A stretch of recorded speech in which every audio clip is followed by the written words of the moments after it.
Now, a good way of getting your wife or your partner or your girlfriend into this hobby is to get them a watch. But the best way of getting them into this hobby is get them a watch, but get yourself a watch at the same time. You see, I call that a win-win. It's a his and hers. You can't go wrong.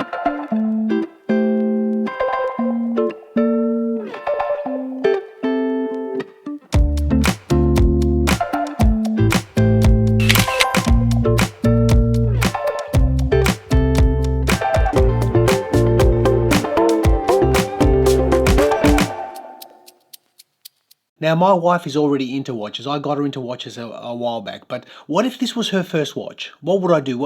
I've thought about this a long time. Where would I look? What sort of a watch would I get? And for me, it's got to be something practical, something for both of us, something stylish, not too expensive, but also pretty much ticks as many of the Garter boxes as possible. A watch that can pretty much do everything pretty well, but without being over the top.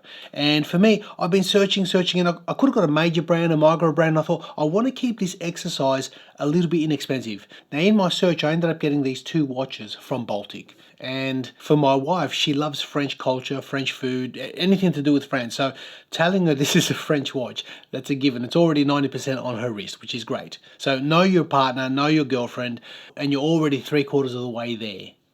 But secondly, if you're trying to get your partner into a hobby, you don't want to spend an arm and a leg. You don't want to spend $3,000, $4,000, $5,000 on a watch and then find out, oh, I'm not into watches, it's too heavy. It's like, great. So to save yourself that turmoil, my idea is get yourself something relatively affordable, but quite nice, classy, wearable, and practical, as I said. And for me, these particular watches, they're not inexpensive. They're coming in at about $913 each, around €550. But I think they fit the bill quite nicely. But what really attracted me to this particular model of watch, if it was going to be a his and hers, is it can be used on her wrist, it can be used on my wrist. Now, if you notice here, I've actually matched this up on a bracelet just to give it a bit more presence.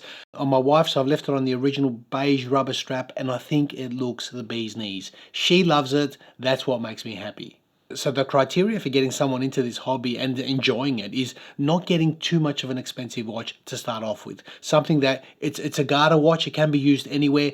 If it gets scratched up, it's not a big deal, but it's also extremely practical with what it can do. From its water resistance rating, its wearability, its ease of telling the time, and its ease of usage. Now, firstly, talking about size and wearability, these watches come in at 37mm, and I found it attractive because that case height, I measured 10.8mm to the crystal. It's a box dome sapphire, so ideally it really wears like about an 8.5mm watch, which is nice. It's not a big, clunky, heavy 1,000-meter diver, something that someone with a smaller wrist might struggle with. And one key thing to remember when getting a watch for someone with a smaller wrist is that effective lug-to-lug. See, the lug-to-lug distance on this particular watch comes in at 46mm, 45.9. That's wearable by anybody. The last thing you want is a watch to overhang the width of your wrist. It's not going to be a comfortable experience. And if you're trying to persuade somebody, hey, look, get into watches, wear watches, they're not going to enjoy the experience because it's a big, chunky piece on their wrist, which they're not used to. Next thing I found attractive about a watch like this was the water resistance rating. And I actually want you guys to input into this because this particular watch is rated at 150 meters of water resistance. And for me, that's a watch that you can swim with. 150 meters, not an issue. Now, the only dilemma that I face, and I want your input on this, guys, this doesn't offer a screw down crown. And in modern watches, we know that water resistance and water activities, if the watch doesn't have a screw down crown and yet it still offers a high water resistance, would you swim with this watch? That's my question to you guys. Would you actually swim with a watch without a screw down crown? Because for me, I don't have an issue. I'd test it. If it says 150, I'd test it. Now, I wouldn't be fiddling around with that crown while I'm underwater. I wouldn't be pulling it out, pushing it in. That's a given. So that's something that you need to educate your partner, saying, listen, it's great, you can swim, but don't muck around with that crown when you're underwater. So give me your feedback. Let me know what you think about that particular topic of water resistance. Finally, getting someone into this hobby, I think it's important to get a stylish watch. Something that looks stylish, modern, yet functional, practical, and relatively neutral. Now, this is a very explorer style watch. As you can see, you've got the well-defined Arabics at 12, 3, 6, and 9. Extremely easy to read. The fact that the watch also has a no date function, it's a dateless watch, it's a no-brainer. Because all your partner has to do is set that time and away you go. Pull the crown, set the time, away you go. It's an automatic, it'll wind itself. No issues. Now, all that said, guys, all watches do have gripes or room for improvement. And very interesting on these particular watches because I've got different gripes to what my wife has. She's found something that she didn't like. I found something that I didn't like. And I'm going to share that with you guys. And first and foremost, legibility. I found that the beige watch, the legibility for me, it's neither here nor there. Honestly, I went for the blue for myself because I thought, you know what, this is practical, easy to read, white on blue, high contrast, any situation you can't go wrong. Now, when it comes to legibility for her, she loves this watch. She has no issues. Yeah, I love it. I can read it. I can see the time, and maybe I'm a bit of a stickler. I don't know, but that's one area that I found that, I'd be choosing wisely. She doesn't have a problem. I'm pretty happy that she doesn't have a problem. So that's great. Next gripe or room for improvement on these watches is something that my wife found an issue with, but I didn't, and that's that crown. You see, the crown on these watches are recessed. They're slightly set in, and she found it difficult to actually grab the crown, pull it out, set it, and also to wind the watch.